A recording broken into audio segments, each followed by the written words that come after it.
up, baseball fans? Welcome to another episode of 6 Inning Stretch. I'm Lindsay. That's Whit with 1T. How are we doing today, buddy? We have so much to talk about, but actually, disclaimer, I thought you kind of gave me this note. We should tell people don't drink any beverages while listening or watching this show because we had multiple people say that they spit them out listening to last episode. And if you know, you know.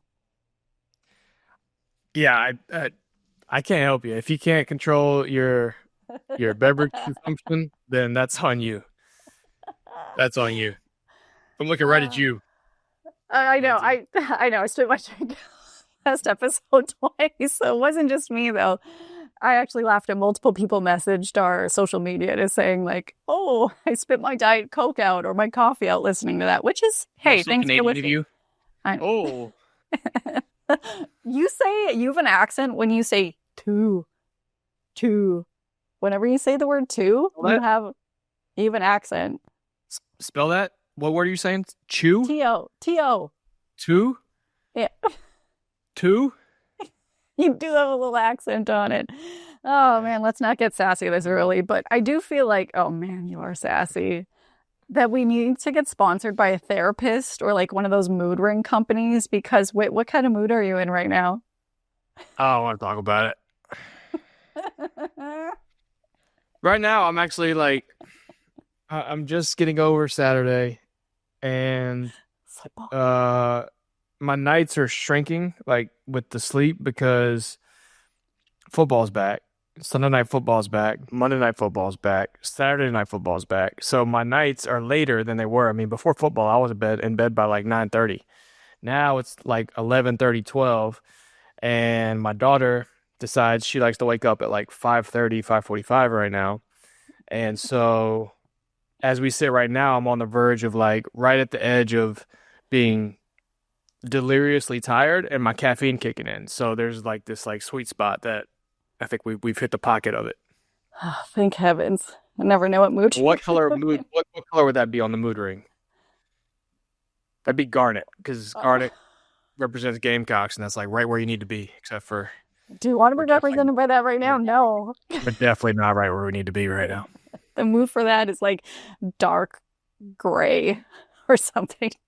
I'm going to move on from that. But I do have one quick question. But we have so much baseball to talk about. Blue Jays finally clinching that spot, which was nerve-wracking for fans over the weekend.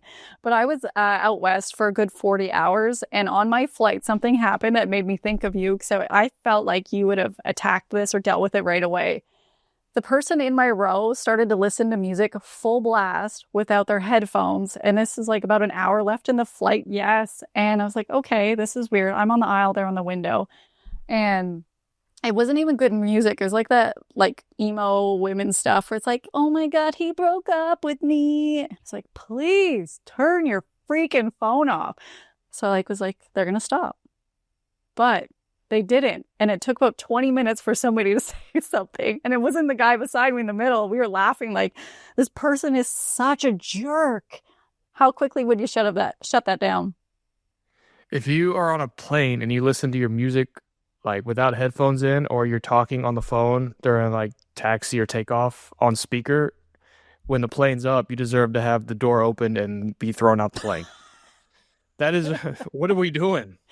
Thank you. And do we not have any like courtesy for people around us? It was wild. And then in the row beside me earlier in the flight, somebody was playing like a game on their phone, full blast. And the stewardess had to come tell them like, hey, can you not be an a-hole? I just was like, what is wrong with people? Am I too aware of my surroundings? Or I'm like, no, this person's an ass. Have you ever been on a plane watching a show and there's like a sex scene that comes up and you get like super uncomfortable and try to like hide your phone or iPad? Like I can't even do that. If a nipple pops up on my show and I'm on a plane, I have to like turn it towards the window so nobody like thinks I'm looking at freaking porn on the plane. Like I can imagine blasting a song on speaker in the middle. Like that's I can't even comprehend. Yeah, for almost 15 minutes, they totally were. And I looked around like, okay, me and the guy beside me. We can't be crazy, but it was so loud. People at least 4 rows back could hear it, but everyone was so like. Do we rock the jukebox? Like, what are we doing right now? Give me an age. What age range? Oh gosh, mid-20s. But the person playing a video game full blast I think they were in their early 40s. Yeah. People I don't even know actually what that to say. talk on speakerphone in general in a public place should also get kicked in I don't know, the shin. I can't think of anything mean. But anyways, I'm That's glad we're on the same place.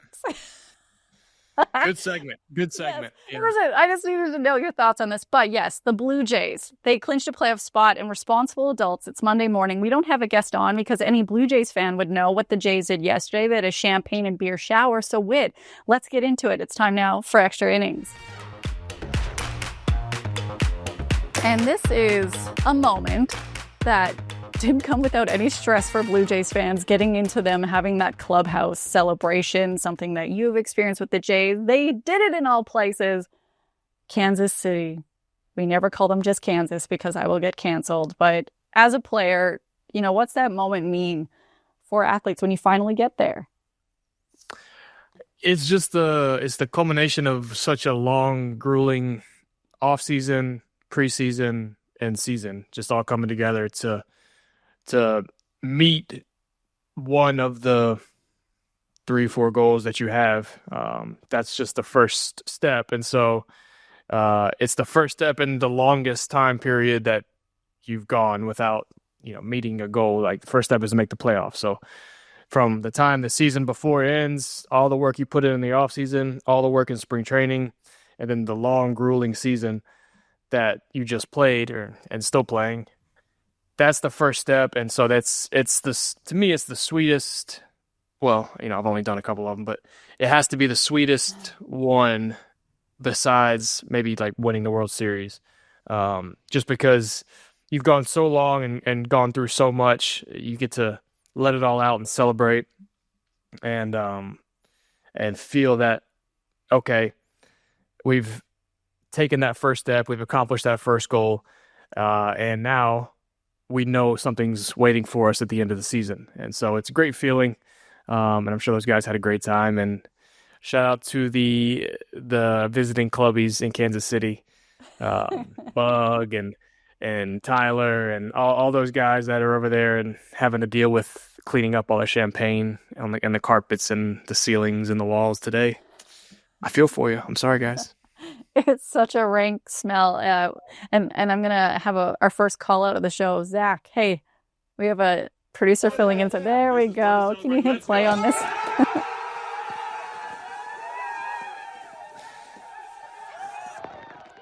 Look at Drop with his bald head. Is he shrinking? He looks like he's about 4'3" in that celebration. George, put a shirt on. Nobody wants to see that. Springer had his tarp off like 5 seconds into them being in the clubhouse. So did Davis. It was hilarious. But Gosmo, I think, had the most fun out of everybody. He was getting the media. Oh, he was losing it. It brought me so much joy until I went on social media and checked comments for 1 second, Whit. And so as a former player, there's kind of been this narrative 4 years. Look at that. I love that it said thank you, fans, and it was the Jays on there. Yes. That's timing right there. That's timing. But I posted a video from the clubhouse saying, like, here's your Blue Jays celebrating clinching the playoff, like a spot they haven't done that since 2023. And there was somebody named Derek from Regina, Saskatchewan, my hometown, that was saying, like, this is one of the most ridiculous things in sports that they celebrate after just making it to the playoffs. You don't see hockey players do this, and that it's harder for hockey players and blah, blah, blah. And then I went to TikTok looking at Blue Jays comments on their socials, and they're like, a lot of people are like, this is so stupid, but I know. They're like, it's to you. Are you paying for the champagne? like, You got a problem with people celebrating stuff? I don't understand that. You'd rather them just, I don't know. What's the issue? Play devil's advocate here and give me something that could be an issue. Why is my man yelling from the clouds that we shouldn't be celebrating? He said that you don't see any other team or any other like franchise organization, professional sports franchise celebrating just by making it to the playoffs. They celebrate after they win a round or a significant round or when they actually win the whole thing. They say you should not be celebrating going into it. But then he went a little off by saying the whole hockey player thing, saying that it's harder and tougher on a hockey player's body who, like, what did they play? Like 80 games? I can't even remember. But the issue for a lot of people is the fact that it's celebrating getting to the playoffs. Well, yeah, once you get to the playoffs, you have a chance to win the World Series. So that's kind of the first step is anybody that's in the playoffs can win the World Series. They will celebrate again when they win the division because we celebrate when we do things and when we accomplish things that are very, very hard to accomplish. I think hockey players should celebrate when they get to the playoffs. I would argue that why don't they celebrate? Why don't they do it like we do it? Maybe because it is harder on their bodies and they need to recover better, and drinking 2 bottles of champagne, smoking 4 cigars, and drinking 10 Bud Lights is probably not very good for the next game that they have to play. But baseball's not that taxing of a physical game, so we can get away with it. And so maybe that's why we do another sports don't. So that's my logic. Baseball is the hardest sport in sports. Nobody can convince me differently. Hitting a baseball is the hardest thing to do in all sports. And so maybe there's more desire for us to celebrate accomplishments because we don't get many of them. There's a lot of failure involved in our game. So when we do something good, we want to blow it out. This show is brought to you by Simply Spiked. Now picture this, extra innings, the Blue Jays are battling it out and you're hanging with your friends just soaking it all in. Those are the moments you wish you could last forever, right? That's exactly when I love cracking open a Simply Spiked. They've got 3 flavors, Simply Spiked Lemonade, Simply Spiked Peach, and the newest one in the roster, Simply Spiked Limeade. Perfectly sweet and tart and all 5% alcohol, made with real fruit juice and seriously refreshing. I've been loving Simply Spiked Limeade while we've all been screaming at that extra innings drama. Simply Spiked has been bringing the juiciness since launching in Canada back in 2023, made with natural ingredients and, like I mentioned, real fruit juice. Grab a variety pack so you can sample them all. They're perfect for game nights, hangouts, or anytime you want to make that moment last. Pick up Simply Spiked at your local liquor store and enjoy responsibly. Must be legal drinking age, and always remember to celebrate responsibly. And way more games, the mental grind. We've spoke about this. I can't even imagine. But was that your kill count when you celebrated in the clubhouse? Like, what was it? 4 cigars, a bottle of champagne? Oh, no, I can't. Oh, the champagne maybe, but I can't do 4 cigars. I do 1 cigar with all the booze consumed, and I wake up the next morning feeling like I got hit in the head by a train. So the cigar count is very low. My cigar tolerance is not very good, and I don't really smoke cigars unless I'm celebrating something like that. But I usually do. I do okay with the champagne and the beer and the bottles of tequila. The next morning I usually do okay unless I smoke a cigar, which when they pass, I'm a yes man. Like if you give me a cigar at the celebration, I'm gonna smoke it. Like that's just how it's gonna be. So I did see I saw a picture of a cigarette, some heaters roaming around in the clubhouse. That's not me. I can't say no to that, but I remember I think Romy and some guys like to rip some darts. Probably Hunjin whenever we clinch. So that's pretty much about all I can think legally that we did. Yeah. Romano was extra level in 2023. I just love that guy. He's so funny. What is it? Hashtag next level? Lights up. Let's go. Lights up. Romeo's lights up. Lights out. Lights out, yeah. So we talk about September baseball. Yes, we'll get more into Blue Jays talk, but what do you remember about your last and final September as a player last year, which I know was not as joyful as what the Blue Jays are experiencing right now? Oh, man, I was going through it. My time in Atlanta was awesome, but I spent my entire career for the most part relatively healthy, being able to play through things that maybe not ever got the light that I was dealing with, but nothing was ever like super debilitating. But then I get to Atlanta and I rip my finger open on a ground ball, have to get 4 stitches going through my nail, play through that. I get smoked in the back of the head, get a massive goose egg in my head. Fortunately, avoid concussion. Play through that. And then Kevin Gossman breaks my foot. And they tell me when I go get the x-ray that I have a broken foot and I'm out. I'm gonna be out for 2 or 3 months. And I knew that there was a chance that was gonna be my last stretch. And also I needed to play second base at the time for the Braves. Ozzie wasn't back yet, and what they were running out there, when I had to miss a little bit of time with my finger, was not helping. And we were in the playoff chase, so I ended up playing through that broken foot as long as I could until Ozzie got back, and um, yeah, and then I just was spectator for the last couple weeks. So that was interesting because I was spending a lot of time thinking about if this was going to be it, and what next year needed to look like for me to play again, and yada yada yada. So yeah, it was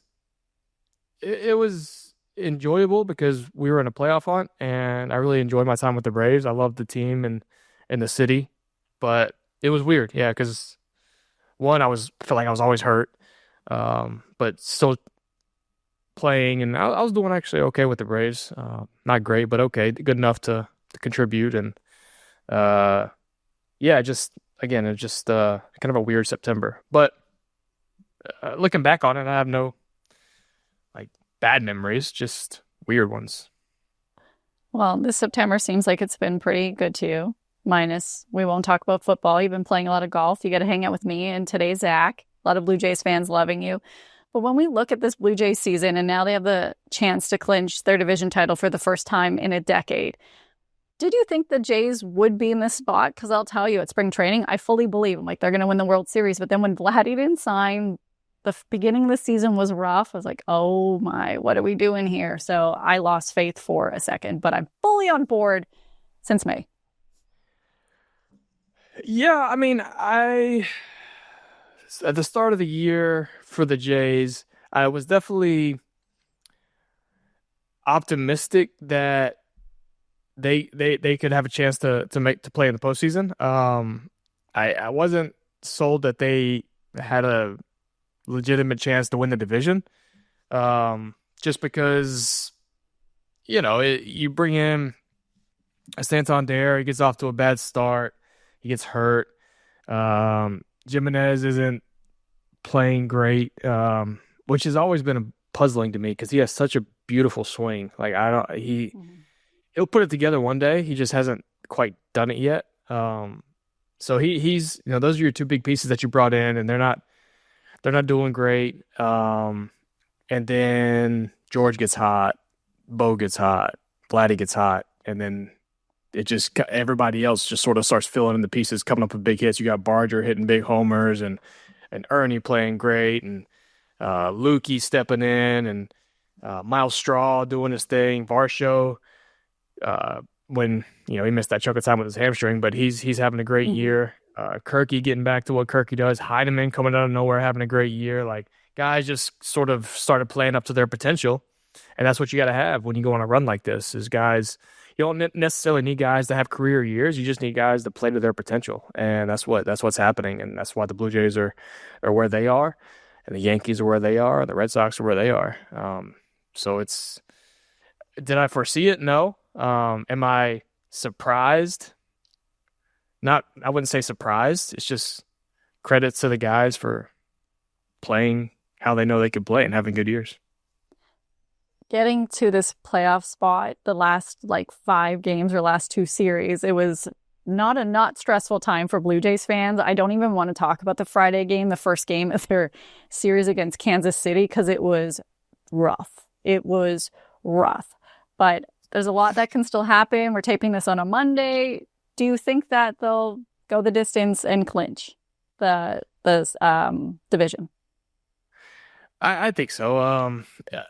They're definitely not making it easy on themselves. But I don't. I mean, I think they got three game lead with 6 to go. It's gonna take. They're gonna have to lose pretty much every game, and the Yankees are gonna have to win every game. And this late in the year, I just don't see that happening. So I think they have the division pretty well in hand, but look at what the Tigers are doing. You never know. Oh, yeah. With this game, you never know. I mean, the Tigers had a 99.9% chance of making the playoffs a month ago, and now I would say there's a better chance they miss the playoffs than make the playoffs. The way they're playing, the way Cleveland's playing. If Cleveland takes over the division lead, Detroit's out of the wild card. Like that's how quickly it's flipped on Detroit. So you never know. You got to keep playing, and you can't worry about what the other for the Blue Jays in their spot. You can't worry about what anybody else is doing. Just take care of your game. Play the game, win the game, win 2 games, and you're in. But win tonight, or I guess tomorrow night, or if this is Monday, win on Tuesday, and then go from there. So you go to bed, I think you said around like midnight. I'm going to FaceTime you from the Clubhouse celebration if and when it happens. Can't wait for you to hit decline. It's midnight on football nights. Okay. Otherwise, well, then I hope it's Thursday night football. We'll see. If it doesn't happen on a Thursday, that's getting declined faster than my prom date. So back to the seasons people are having. George Springer, he's your buddy. Seeing, what he's had. He hit the home run. It was the only run that happened in that terrible game on Friday. I'm sorry, I can't let it go. Leadoff homer. Oh, I know. On his birthday. What's it like to see him have the season he's having? And, people are talking about his age. He's in his, I think, 5th of his 6-year contract with the Jays. And it's been his best year so far with them. I love it just because, well, I like George. And good. Yeah. But so I'm good. I'm happy he's doing well. But, George has done so much in his career. He didn't need like another good year to solidify his legacy and the greatness that he's had. But I love it because people love to blame stuff on age. They love to say, oh, he's getting old, you can't do stuff because he's old and blah blah blah. It's that the age thing is like a 10%. There's like a 10% reason that you're struggling, and age is. Let's start over. When you're struggling, age plays about 10% of that factor. There's so many other things that are happening when you're struggling that it's not age. I mean, when you're 35, I'm 36 now, and I feel just like I did when I was 25. And George is the same way. He takes care of his body. He's in shape. I guarantee you, physically, he feels like he did when he was 29. So I'm sure there's numbers now that can back that up. But age is just it's irrelevant. And so I'm glad to see him combat that and put together the year, because when George is going, that offense is just so different. It's just a whole new dynamic that he brings to the table with being able to hit for average, hit for power, be on base and be a threat. He is. I would say he is the reason that the Blue Jays are about to win the division because of the year he's having. I'm so nervous. I don't play for this team. I have nothing involved, but also I just have to say the Yankees are 2 games back. How do you deal with nerves in this scenario? Like when you know that you're going to clinch and then you guys actually clinched, and how do you deal with it? I wouldn't say that there's nerves right now with the Blue Jays. I would say that there's anticipation, there's excitement, but there's not nerves. I mean, there's nerves if you're Detroit. That's who's got nerves right now. But no, I mean with the Blue Jays, they're just kind of all right. We didn't have a good series in Kansas City. We salvaged the last game, got some pop bottles. Now let's worry about the next step. We need to win this. We need to win a game or 2, and worst case scenario, they don't win the division, they play in the wild card. Like that's worse. They're in the playoffs, so nerves I wouldn't say is there, at least not yet. Oh, God. I have all of the nerves and excitement and anticipation, but let's talk a little bit about Bo Bichette in the champagne celebration. He said he's feeling better, looking like he could hit for the team by the end of the week, by the end of the regular season, going into playoffs.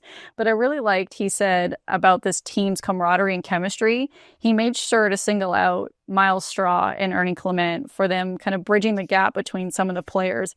How have you kind of seen specifically those guys' impact? You did mention them earlier, but we're big fans of Earn Dog on the show. But how have you seen them impact this team?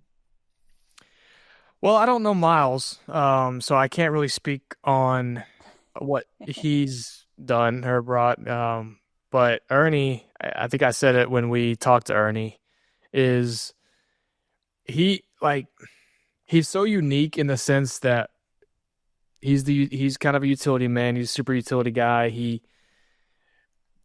I think he needs to be a bona fide everyday starter for a team. But he doesn't have that role really right now with the Blue Jays, where he'll play third, he'll play short, he'll play second, he'll play a lot, but he's not like, we're gonna put Ernie at second base and he's gonna be our second baseman. We're gonna put Ernie at short, he's gonna be our shortstop. So he's had to really earn a role on the team, and he's done that and then some. But the reason I say that is because those guys that have those roles a lot of times are salty, are tough to be around, because they're always on edge. They're always feeling like everything that they do has to be successful to get a chance to play. And there's even a little bit of like, those guys tend to cheer against teammates because they're taking, that they feel like they're competing constantly with a teammate for playing time. Ernie is like the furthest thing from that, and that's so rare, and that position is so unique that there's like a genuine cheer. Like, he genuinely wants his teammates to do well, no matter if it's Jimenez or Davis or Bo or Barger or anybody that's like fighting for at bats with Ernie. He genuinely wants them to do well. And when you have that's not something that you can fake. It's very easy to tell when somebody's being truthful and genuine about that. And so when you have that, like Ernie has, that is such it brings a team together so quickly that it's like, this guy is the best, and I can rally behind, I can play with this guy. Like, this guy is awesome. And it sounds like Miles is the same way. Again, I don't know Miles, so I can't speak on that. But when you have that, it just bridges gaps. It bridges all sorts of gaps. And it's like, what are you being an asshole for? Look at Ernie. Ernie's over there. He's hitting 310, and he's played once this week. Like, why are you being a dick? And it's like, yeah, you're right. And like, Ernie's, well, what am I complaining about? So I can't say enough good things about Ernie. I really can't. His eyes, he's the best. Blue eyes. Oh, blue eyes. So it sounds like I love that Bo said that, because it's not talked about enough, I think, publicly, like just how important of a teammate it is to have someone like that. So shout out to Ernie, man. I love that dude. I cannot wait to hear what you have to say about this next person, because they have every right to be a peckerhead. I'm trying not to say the word you said. I don't know if that's more offensive or not. You're in fourth grade. You know what I've been into lately on game days? The new Stromboli and drink combo from Pizza Pizza. It's like pizza with a twist. They roll it up, stuff it with all the flavor, and it's perfect for when you're locked into that Jays game. They've got 4 flavors: pepperoni, pesto Mediterranean, 4 meat, and my personal favorite, smoky barbecue chicken. It comes with a drink too, so you're all set. Seriously, if you're hungry for something different, give it a shot. You can grab one at Pizza Pizza on the app or at pizzapizza.ca, because hey, everyone deserves pizza. Maybe. Actually, I've been watching South Park for the first time in my life. I wasn't allowed to watch it growing up. I grew up in a very religious household, and so I'm on like season 2, and they use that word, and I couldn't stop laughing, and I'm pretty sure the characters are in 4th grade, so that story checks out. But as we both know, you were the professional here. You played, so I am just a journalist, but in the fan mode, when I saw José Berríos in the bullpen, I yelled at the TV, and what he did, and you were there for this moment in Minnesota, and so for him to get put there, I understand his season, whatever you want. If I was him, I would have been furious. He has been emotional talking about it, but says he'll do whatever he can to help this team. So he knows, like, I don't even know it. Honestly, I'm pissed. So what are your thoughts? I am so glad that Jose came out and showed his frustration and showed that he's pissed off about what has happened, because now I could be pissed off. Because if Jose's pissed, there's a reason. It is a deserving reason to be pissed, and I'm pissed about it. And I'm damn sure know that clubhouse in Toronto is pissed about it. I mean, look, with José Berríos, when you look up teammate in the dictionary, like his face should be right there. And it's a little different than Ernie in a sense where Jose is like shows up to the field with a smile on his face every day, ask how you're doing, ask how your family's doing, and not in like a way where people say it as almost like a greeting. We talk about being genuine with Ernie. Jose's genuine when he says like, how you doing? How's your family doing? Like, I want to know. Tell me if something's going on. I'd love to talk to you about whatever you got going on. No, you're good? Okay, great to see you. I'm going to grab some lunch. And then he puts his clothes on and it is straight to work.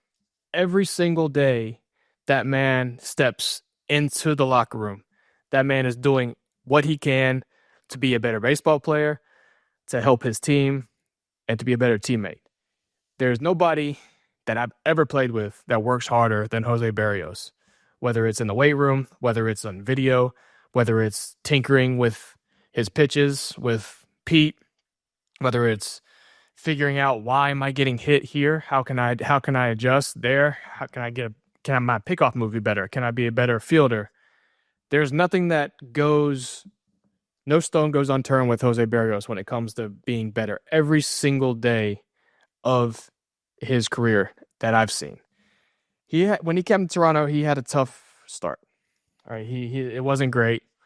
That didn't affect his desire, maybe even elevated his desire to be better because Toronto paid him a lot of money, and he wants to live up to that. He's a lot like Bo in a sense where money is not his driving factor. His driving factor is being the best pitcher and teammate that he can be to help win a World Series.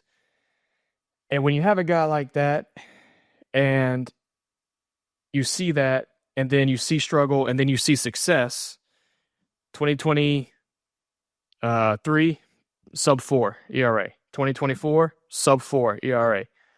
This year, right at the level, right at a 4. He has a good outing. He's sub 4. When a guy does that, that's the kind of guy you rally behind. That's the kind of guy that teams gather and say, I'm going to play hard. I don't care what's going on with me. When this guy's pitching, I'm giving it what I got for this guy because he deserves it. And I don't want to let him down. I'm a firm believer if that man stays in the game in Minnesota, we win that game. It was deflating for everybody when they pulled him out of the game after 3 innings. When he was the guy that showed up correct me if I'm wrong. I don't think he's missed a start since he's been with the Blue Jays. You can fact check me on that, but I'm pretty sure he has not missed a start since he's been with the Blue Jays. And when that's your guy, that's your horse, he's pitching in the postseason. He's pitching against his team that he played for and in an elimination game, and he's cruising and he's given up like a couple hits, but nothing's been on the barrel. Guys are looking stupid off him, and now he comes out of the game for what? And it was deflating to the team at the time, and I'm convinced that's why that game was lost. But then fast forward to this year, you got this guy, and so how do you reward him? You reward him by taking him out of the game in Minnesota, then you reward him by taking him out of the rotation when he's having a good year? And it's like, why? For what?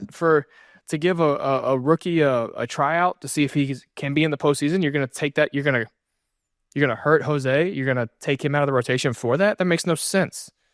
And especially since you're still fighting for a division. You haven't clinched anything yet. If I would say, like, if you clinched, okay, maybe like, all right, cool.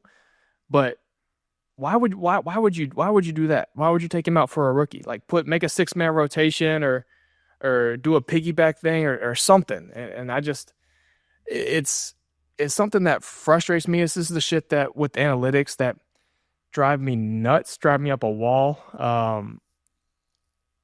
It's just like players aren't numbers, right?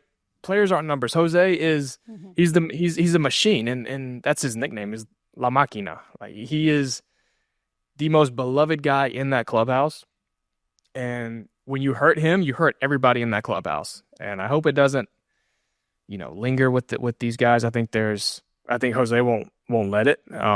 But he's hurting, and it pisses me off because I love that man. Yeah, you can see that he's hurting, and it's where like he handled it like such a champ when that crap happened in Minnesota. That he's like, it was their decision. I went with it. I'm fine. Blah blah blah blah blah. Like he put on a brave face, which everybody, as you know, thought it was BS. So the fact that he kind of showed that emotion and said, I'm not happy about it. I'm not happy to talk about it, but I'll do what the team wants. Like, I wasn't playing, and so I was on the bench when he came out, and I was underneath when he came out. I wanted to go talk to him, and I saw down underneath how upset he really was. And, I know that he was professional when the cameras were in front of him and said the right things, but like he was, and deservedly so, he was not happy, and nobody was happy. And so yeah, this is extra BS. How do you reward this? Like, this guy is everything that you want in a teammate and a guy that you give money to come and be a part of this franchise. And this is how you reward him. It just doesn't sit right with me. I don't think many other people. So I'm glad that you feel that way, because I think a lot of people who are listening or watching are nodding their head and maybe yelling and saying words that I'm not going to say on here. But hey, one fun thing, I will switch to bring it positive.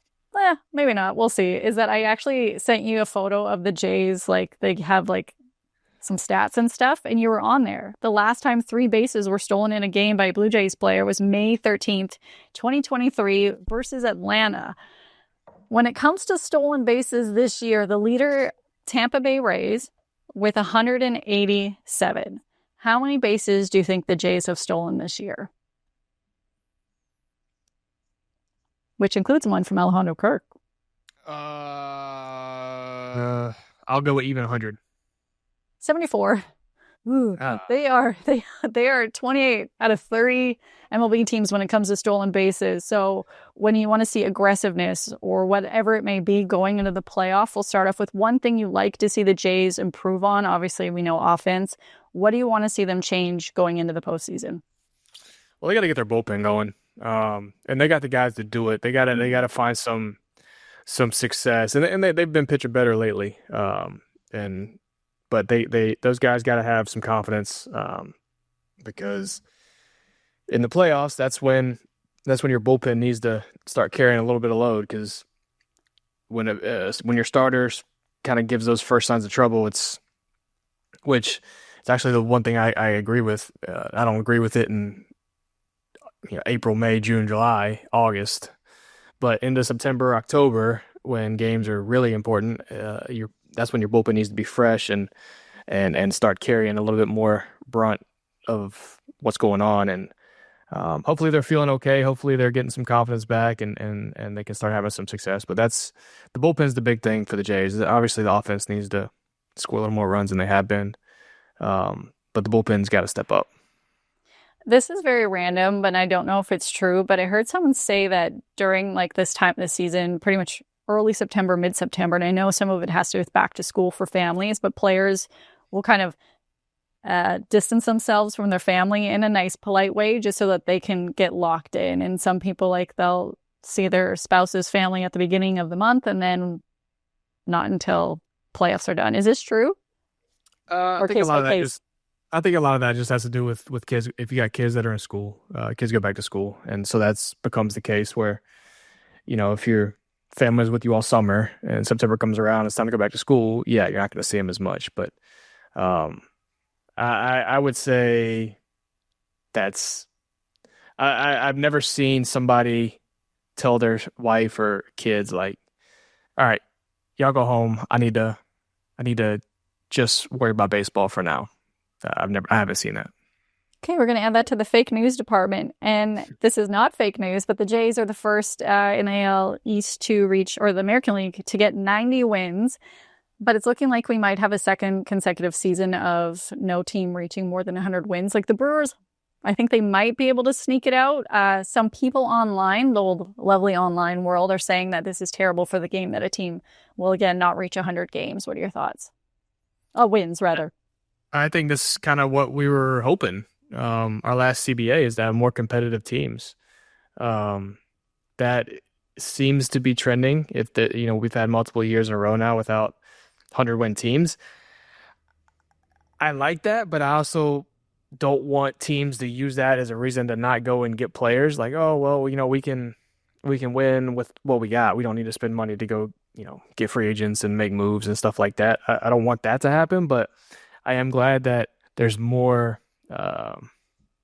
There's more teams involved, and I think that's a good thing for our game. And yeah, I mean, if you don't have a 100-win team, who really cares? That means they're losing to other teams throughout the course of the season that are better than people thought they were. So I got no problem with that. Yeah, I'm trying to think of an issue that I would have, but I can't think of one. I think it's a good thing. No, me either. It was just people yelling at clouds, which they will yell at anything. So it's like, we're going to get Whit's thought. Point Whit on that one. I know I'm all over the map today, but there's just so much going on. But Vladdy and Bo, obviously big storylines with contracts with Bo going into the offseason. But you've been around them for a long time, playing with them and against them. How have you seen them kind of both evolve as leaders? Because they definitely both have a different style. Yeah, they do. Vladdy's much more of a lead by example kind of guy. It's his work ethic, the way he goes about the game. You look at Vladdy, and you think of the Blue Jays, you think of Vladdy, and that's how it is. And so when he's playing hard, he plays hard all the time, which is really commendable. Like when Vladdy's playing hard, when he's engaged, when he's doing the things that he's supposed to do, it rubs off on everybody, and he does a great job of that. And it's really, as he's matured, that's become more evident. And so I'm glad they finally got something figured out with him. That was important, I think, for the organization. And then Bo is a little more of a vocal leader, and I love that he's put together the year that is a Bo year. This is who Bo is. This is what Bo does. So hopefully they can get him back for the postseason. It's a good thing. It's his right knee, right? I think it's his right knee. So that's a good thing. He doesn't have to twist on his bad knee. I think that gives him a better chance to be back and then hitting on that for the postseason. So yeah, I mean they go together. They're like two peas in a pod, and I would be shocked if the Blue Jays didn't find a way to get Bo back, but you never know. All right, Jays fans, batter up and the Buds are stepping up to the plate. Budweiser is inviting all of us to rally for October. October moments with your Buds, they're priceless. Savoring that feeling while cheering on your Toronto Blue Jays. And let's be real, baseball stadium snacks, your closest friends, what do they all have in common? They pair perfectly with an ice-cold Budweiser. That's just what Buds do. Budweiser, the official partner of your Toronto Blue Jays, because baseball is better with your Buds. Rally for October. Check it out at budweiser.ca. You never know, but what I know is I'm really excited for this week's edition of Fans on Deck. Are you? I am. I'm excited all the time. You should be excited because I think we'll get some great reactions from you. But something we've been asked about for weeks has been about the Jays on-base celebration. We'll ask a player when we have them on next time. But for you, when you were with the Jays or with the Royals, what is the reasoning behind some of the on-base celebration? If you can remember what the Jays one was, then... I do remember what the Jays one was. Can you share it or no? Yeah, I can't tell you what it was. Come on. I can't. I sure can't. But I definitely remember what it was. It's always something. Most of the time, it's something stupid. It's some inside joke in the locker room. Something that's happened. Somebody that did something, or something. Somebody's getting made fun of for something, or I hate to say it, but a lot of times it's an inside joke with some sexual innuendos. You're making fun of somebody always. Very, very, very I don't even think if I can think of one that was ever serious. I remember one we did in Toronto that I'm gonna say because I don't know what it was, but Vladdy started doing it. No, we didn't really ask him what he was doing. We just was like, all right, we don't have anything right now. Let's do that. And so that's kind of how it goes sometimes. Latin dudes kind of spearhead it most of the time because they have more swag than we do, and they have more flair and more pizzazz. And so if they do something that looks cool, we just kind of jump on the bandwagon. But yeah, I definitely remember one in particular, and it was definitely falls under the sexual kind of tone, and that's about all I can say about it. I'm trying to figure out a way to give you more, but there's really nothing else I can say other than it was very sexual, if you knew what it was. And that's all I can tell you about it. Great. Can't wait for you to tell me when we're not recording. This year's on-base celebration, it looks like, the motion where it's like you're slapping somebody's butt. Yeah, that's kind of what's going on. I haven't noticed theirs. But I feel like I've asked George. Yeah, do it. Okay. So or it's this. There's a lot. Like it's more like that. Is it the aura farming? How do you say it? Aura farming, the boat dude. I just learned about this. Yeah, maybe. Yeah. That's Zach's nodding his head. I was like, probably. I have no idea what's going on. Yeah, there's very little chance that anybody outside of the locker room ever figures out what on-base celebrations are, because most of the time the fan base probably wouldn't like it. To be honest with you. It's just we're 26 grown men with each other for 11 hours a day for 200 days a year. A lot of the stuff that we talk about and that we do there's a reason there's a locker room, and that it would not go well outside of a locker room. I'll say that. Has anyone ever told you you have swag or had swag? Because I feel like the answer is no. Let's see. Let's see if I have my bat in here. Eric Hosmer used to call me the smoothest white boy in the big leagues. Yeah, so that's I think that's a way of having swag, right? It's got to be a swag. Wow. Smoothest white guy in the show. That was the exact phrase he would tell me. And why did he think that? Because obviously I just ooze swag. I mean, was that not clear? I think so. My thing was swag. I think all this bullshit now with like, look at me. I'm gonna hit a homer and cartwheel around the bases and Euro step into home and do the jump shot when I touch first. Like, that's not swag. That's just stupid. Swag is like hitting a ball and just like dropping the bat and acting like that was the whole plan. That was what I was trying to do. Like Ken Griffey would go up there, hit it, and just drop the bat and just start jogging. Like, that's swag. He's got swag. It's not swag when you're up there and I don't know. There was one the jump shot thing. I think it's pretty clear who I was talking about. But that's just that's not swag to me. So I always try to do the opposite of that and make it seem like the things that I did were I expected to do. Like, I didn't really want to over celebrate something because I didn't want it to make it seem like there was a big surprise that, oh my God, I hit a homer here. I got a big hit. Like, you can celebrate with in the dugout with your guys, and you can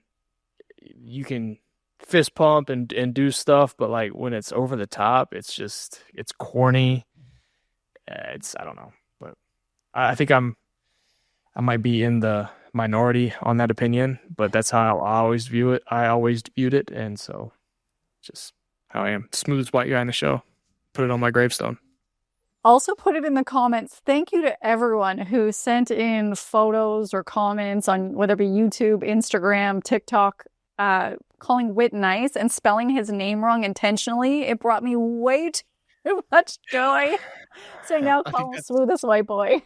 yeah. I think that's might be starting to be on purpose now, and so I'm gonna quit responding to you trolls that spell my name wrong on You purpose. were a keyboard warrior this week, my friend. Yeah, I told you I just kind of got into looking at comments for like I didn't do it when I played, and so I was something. It was like 2 or 3 weeks ago. I was laying with my daughter because when she takes a nap, she won't take a nap unless I'm laying with her or her mom's laying with her, and so I'm laying there and I'm bored, and I was like, I haven't really done this. Let me start looking at what people are saying, and my fingers gotten a little hot lately, and so I might need to cool it down. But I've been a little chirpy, and so it's kind of fun. But I know that that's a black hole that you just can't win when you start chirping at people that like to yell at clouds. So I tried to be like, hey, look, my name's right there. Spell it right next time. Or I forgot what else I said, but the main ones were the names. But now I think people are doing it on purpose, so I'm gonna stop. They are. So don't do that on purpose. But if at least one person can comment swaggy Whit or how much mad respect you have for Whit's swag, yeah, that would probably bring me more joy than he needs to. I have so much I swag. saw that because you haven't got your hair cut, but you did shave your face a little bit compared to last time. You look like a grizzly bear. What makes of that? Yeah. Yeah, I don't know. I don't think about much. I think about when I'm gonna play golf. Does my daughter need to eat? And why does my football team stink? Why do they ever have a crap game 2 weeks in a row? I refrained from messaging you at all for 24 hours after that. But I want to know if you felt like you had swag in this moment. This happened 12 years ago. And as you know, I don't check my DMs. This happened to me by chance. And I got this notification from somebody named Nate. I looked at the profile. I'm like, okay, maybe I'll accept this message. It does not look like it's going to be an inappropriate picture of somebody's wiener. And thankfully it wasn't. But Nate sent this message saying 12 years ago when you were in the minor leagues, there was a group of people who were at one of your games and they were college admissions counselors conference. They got autographs from you. You stayed 45 minutes after the game. At one point they had everyone cheering, "Whit won't quit." Do you remember this moment? I actually remember it very much so. Because obviously, look, that's me in the outfield. The guy is probably like 2-2 right now, and there's probably a pitch happening, and I'm taking a picture with these guys in the outfield because that's how much I love the outfield. I wish going back, like this is kind of a side note, but I really like the biggest regret of my career is that I didn't like when I started doing well and having some success, and especially defensively at second base, that I didn't like kind of put my foot down a little more and say this, like I'm a second baseman. I'm not an outfielder. But I just feel like I needed to say that. But all right, but yeah, no, I do remember this because I mean, when you're at a minor league game, there's not many people there usually, and so there was a big group in the outfield, and they were rambunctious, and they like decided they really wanted to be my biggest fans, all of them at the same time. And so I remember being like, what is going on? And they were great. They were, they weren't corny. Like they were just having a great time. And I really enjoyed them being there. And that's funny that 12 years later, they remember that, or whoever it was that sent you that remembers that. Yeah, Nate, he sent in 3 photos in one. You have like the biggest grin on your face. I was like, that I think is the like most genuine happy Whit moment that I've ever seen. Like, so then there's like the heart thing, and then they were so happy. But I looked and like, oh look, there's a happy Whit. Look at you, little baby Whit. You had swag. Yeah, we are. God, I remember that. Like the first picture you showed, there was a rule in Kansas City when I was coming up that you had to wear your pants up. Like you couldn't wear your pants down. You had to wear them up, and you had to wear stirrups. And for whatever like reason with my body type, that makes me look so unathletic and so short that I hated it with all of my being, because everyone thought I was 5'6" and that I was this small little unathletic fill-in dude. And I was like, this is this is not helping my cause because people think this anyway. Now I look like this. So that brought back memories with that first picture. Yeah, that one. I mean, I look like a ball boy out there playing catch with the center fielder. Like it's just Do. What do they call you? Like a cute little player or boy or something? yeah. I was called cute little player by my manager in Kansas City, which I like Ned. He was good, but that was not my favorite comment that I ever heard. Great. I'll make sure to bring it up once a week. The next question from Fans on Deck. Do you remember this person who says you put champagne on them in Toronto? I do remember spewing somebody in Toronto. I don't remember who it was, but I remember because we had some fans stick around, like I which was saw awesome. it. Yeah. So we were like, I was out there and I'd already sprayed everybody that I feel like I needed to spray, and so I had a couple bottles left over. I was like, let's let the fans enjoy the part of the celebration. Didn't think at the time like I could go inside and shower and go home, and they had to drive home in champagne clothes. But like I said, I don't think about much. I know. I just kind of. That's why I can't believe we're still on air. I know. Whit, can you believe 13 episodes and we haven't been completely canceled The over-under is coming up, though. I set know. the over-under like 21, 22, and it's getting close. Oh, gosh, don't actually say that. But for the most part, the people that I know, I was there. I saw you actually spray them with champagne. They loved it. Like, they want to be a part of the celebration. A lot of them are diehard fans, live and die by it. So, hey, I bet you that person still has that, like, the clothes and they didn't wash it. Maybe they have it framed and probably want an autograph. I hope they washed it. That's kind of gross if they didn't wash it. Also, please stop asking me to get Whit to sign stuff. I promise you, I have no pull in that. Like, probably 20 times a week. It's like, I don't even think Whit would sign something for me. Anyways, next question. Don't answer that. What's your favorite postseason memory? Well, I'm 0-6 in the postseason.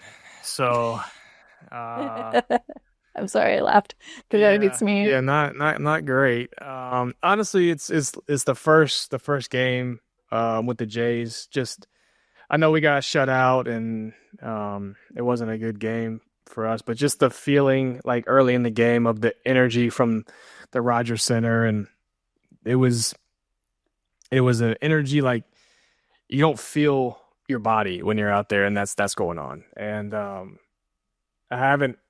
There's few times in my career where I've had that. I had it playing in the College World Series. I had it my debut, like kind of early on in my career when I was really nervous about, trying to make a name for myself and doing things. And yeah, that was the other time where you're just kind of out there and you have so much adrenaline that you don't feel certain nicks and bumps and bruises that you usually do.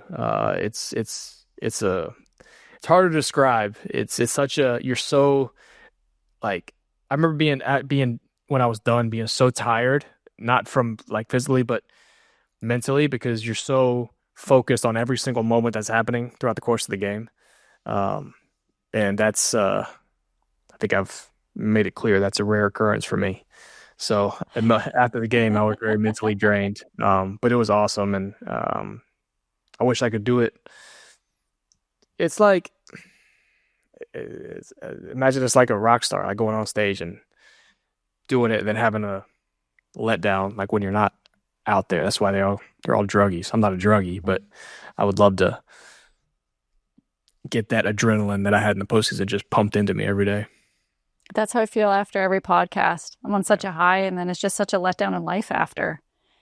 This next one. As you know, sometimes a text message will hit me at such a random time that I can't stop laughing. Whit sent me a message. I was at an event and I had to leave because I couldn't stop laughing, and I cannot share what the message said. But I think you should. No, actually, no. We would not make it to the 21 episode. We would be canceled right now. But this person, lovely human, diehard Jays fan. They listen, watch the podcast. Named Cheryl, and she sends me this message. They flew to Kansas City last minute to watch the Jays, hopefully clinch. And this photo she sent in said, "This looks like this could be Whit's brother, just a chubbier version of him," and then spelt your name wrong on person. I have nothing. I got nothing. I'm sure he's a nice guy. I'm sure he's a nice guy. But This I sent see me. I see there was no name that you attached. So I It's was Cheryl. Cheryl. Cheryl. Okay. Well, if you can send me her at while my fingers are still hot and I'm still going after people online. That's going to last about another week. So I'd like to give Cheryl a piece of my mind. There you have it right now, Cheryl. But everyone else, you have one more week of Twitter fingers or keyboard warrior Whit. But hey, right now, I do see the resemblance because you have the backward hat, kind of pissed off face. It looks nothing like you, but I couldn't stop laughing. Yeah. And the name spelt wrong, like 10 out of 10 message, Cheryl. 10 out of 10. So, to bring you back up. Okay, there you go. I need something. We all think you're great, Whit, with one T. Do you think resting on a bye is beneficial or messes up the routine? I've always felt like after the All-Star break is like the first like stretch back is my best baseball. So I think that the bye, I think it's a built-in excuse if you don't play well, is what I think it is. I really don't think there's much more to it than maybe guys sitting back watching, getting excited, and I don't know, maybe too much time to think about the postseason and think about what's about to happen. And maybe that can cause some added pressure, and maybe that's why people struggle. But I think it's physically, from a baseball standpoint, I don't think it does much. I think it maybe can throw your pitching off a little bit, but I think at this point, guys, there's so many veteran guys with the Jays. I think the extra rest is nothing but good for the arms. So it's just a built-in excuse, I think, that you can rely on if you don't play well. And finally, what's it like playing hungover? Or I'm going to add even flying hungover, because I feel like that flight back from Kansas City might have been a rough one. Yeah, it's weird because it's either one of two things. It's either unbelievably horrible, or you turn around and you're 4 for 5 with 2 homers, and you're like, all I was trying to do was not throw up on the field all game. So it's always been, I've had some games, more so like in the minor leagues. There's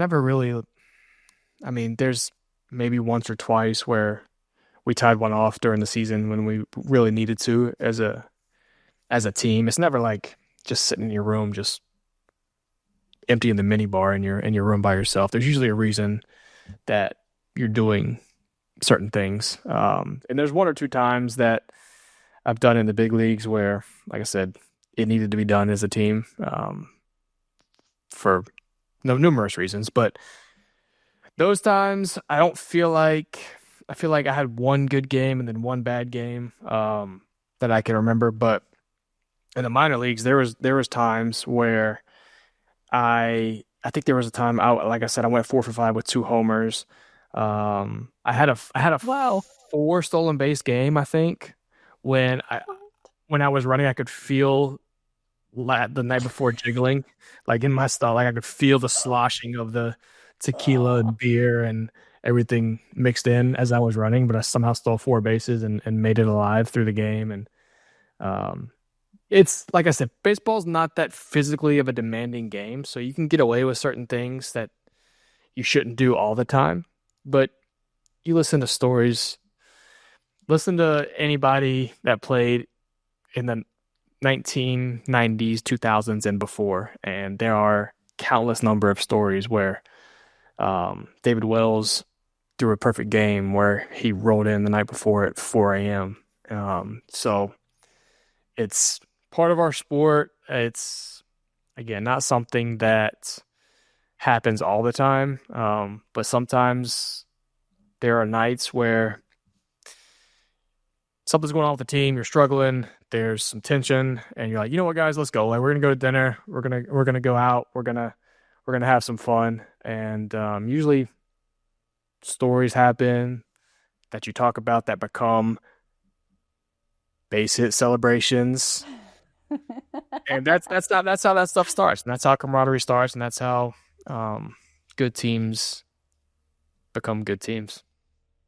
Thank you to everyone who submitted the questions. I know there's a lot we weren't able to get to, but until at least episode 21, when we're canceled, we'll be going through your questions. But we got to talk about that swag, that shirt you have on. This is the Pulpit Club. It is in Ontario. It is probably, so there's two courses. There's a pulpit and the paintbrush. The paintbrush is probably my favorite course that I played in Canada. It is really incredible. It reminds me a lot of my course here at home that I love so much. So that's probably why I had such a tie to it. It's like, for me, it's like 1A, 1B, and 1C with paintbrush, with Toronto Golf Club, and with St. George's.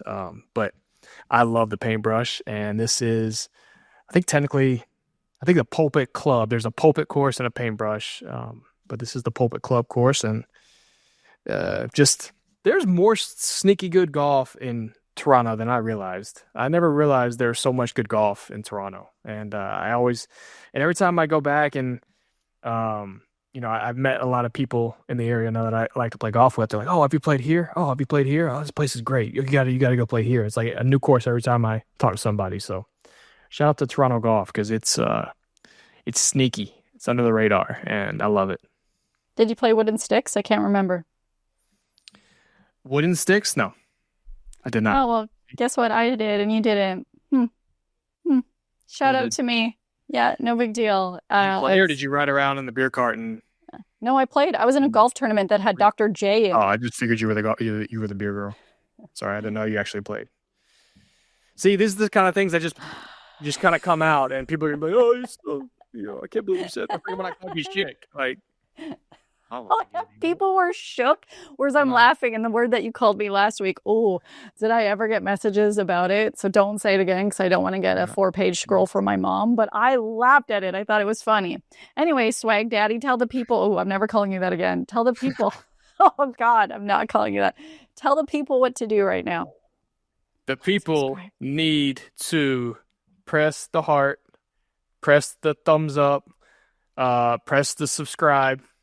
And press the share. It's like share it with other people. There's like a little square with the I think it's an arrow pointing up. You press that, and you press the text message, and you send it to all your friends. And I don't know, tell them I'm an idiot, and tell them Lindsay carries the show, and tell them I'm the smoothest white guy in the league. I don't care what you say. Just share it around and have people watch it because we think we're cool.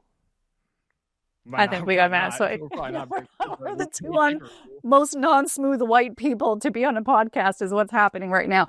But you know what? He does care. So make sure you spell his name right and make sure to call him smoothest white guy, swag daddy, whatever you want. We appreciate you guys, and we'll see you next week. Thank you for joining us for another episode, A 6-Inning Stretch. Go Cox. Thanks for watching this video. If you want more interviews, analysis, or Blue Jays news from the 6-Inning Stretch, make sure to hit the subscribe button below or watch more of our content over here.